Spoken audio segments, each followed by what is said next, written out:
Hi, I'm Tom. I'm in charge of Soundcraft and Studio here in the States, and we're at the 2015 NAMM Show in Anaheim.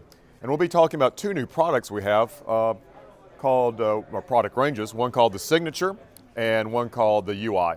So at the moment I'm standing in front of the Signature, and there's two variants of this. A multi-track variant that will give, again as the name implies, multi-tracks out, and then some other frame sizes that just give you two-channel USB in and out record. In the case of the multi-track, there are two frame sizes, if you will.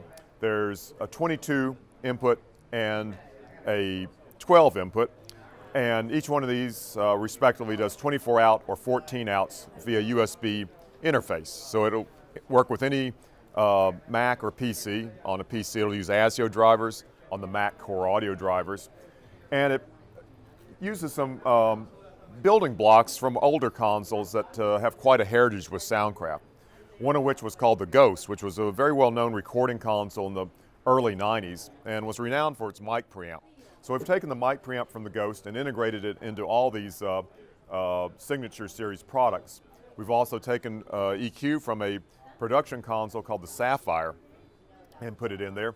And we've taken bits and pieces from other Harman brands such as DBX on the all the Signature range. There's a set of inputs that have a DBX limiter, a simple one-switch DBX limiter that can be inserted onto each of the channels. And we also have a Lexicon effect unit built into each one of these units as well. So by leveraging the brands, we've created a fairly powerful but cost-effective recording solution for many home musicians and project studio owners. So one of the things we like to say for this is for these consoles that you can't record for less. So on the case of the Signature 22, you get 22 mic preamps, again the Ghost mic preamps, a 4-band EQ with swept mids, fixed shelves on the high and low bands, and 5 aux ins, plus 4 audio groups. And each of the aux ins also has pre and post fader switching. So in a fairly small package, you get quite a bit of power, high quality analog circuitry, USB output for recording the computer, and at the top of each input module on the multi-track versions, there's a USB switch allowing playback from the USB jack and from the computer's hard disk recording system. There's two variants of the, as I said, the 22 and the 12 channel Signature. The 22 is $799 and the 12 channel is $399. So I'm Tom with Soundcraft USA, and we're back with our other product we've got here at NAMM 2015. Brand new, but this will be shipping as the Signature, which I discussed earlier, in April.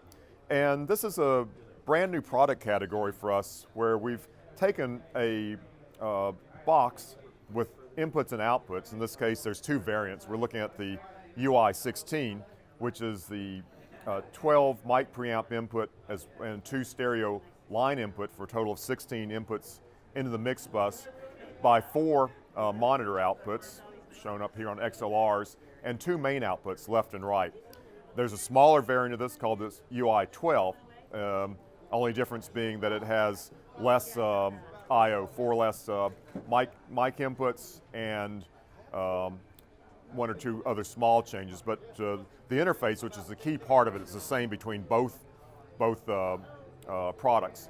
So in the case of the UI, it uses an open architecture browser. So anything that will run HTML5 can use this box. So basically we can create a control surface using an iPad or an Android or a computer or any sort of tablet to remotely control the input and output box, which I should add has a 2.4 gigahertz wireless router built into it. So the whole thing connects via Wi-Fi. You can have an external router placed in the patched off the back side of the device, and allows you to have 5 gig routers or connected directly to another network. But the magic of the device is in the interface. And so you have a scroll that allows you to get to any of the input faders. if you need to get the mic preamp gain, you touch the first block, and that brings up mic preamp gain on faders. You also can double tap a fader and get to a 4-band parametric EQ with a high-pass filter.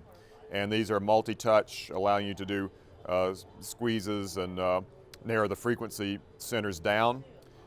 Built into it as well is a 4 aux sends.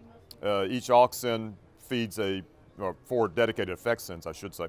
Each dedicated effect send, there's one for reverb, one for delay, one for chorus, and then a second delay. We also have a dynamics processing section that allows a gate, a compressor, and a de-esser to be inserted on any input or output path. On the first 2 channels, which I'll actually scroll over to right now, there's also Digitech amp modeling. So I can plug directly into the first 2 input jacks on the box and then select a different type of head and a different type of cabinet utilizing the Digitech amp modeling circuitry that we've taken from their well-known modeling devices. So another important functionality is the fact that on the 4 auxiliary outputs that are on XLR, which I'll get to just by touching here and going to aux masters, we also have provided a dedicated graphic EQ on each output, and from DBX, their frequency suppression system, AFS2, so that can sort of either by manual or sensing cut out feedback frequencies. So there's been quite a bit of power put into this device, and in the amount of time that we've got, we can only sort of show the key bits, but there's quite a bit of speed, quite a bit of ease. As you see, the surface responds fast to touches, double taps, and so you've got a lot of power built into a very small footprint at a very cost-effective price, as the UI16 is only $549 MAP, and the smaller one, the UI12, is $399 MAP.